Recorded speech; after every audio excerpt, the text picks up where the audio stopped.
Hey, what's going on, guys? I'm going to talk to you today about how the Cuban government of Miguel Diaz-Canel is basically just like Fidel and Raul Castro in their in his way of ruling. There were anti-government protests over basic human rights in Cuba, as well as lack of basic service deliveries and basic infrastructure. Cuba's economy has been declining for a long, long time now. Well,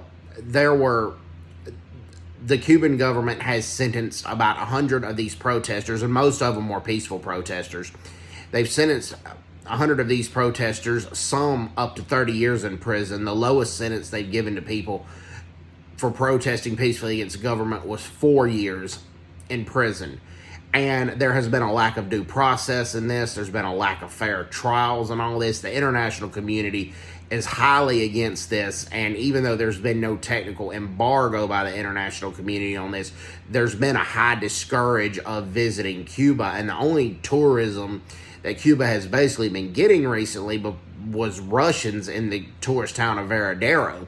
But that has ceased since Russia invaded Ukraine. A lot of Russian government and military officials got called back to Russia.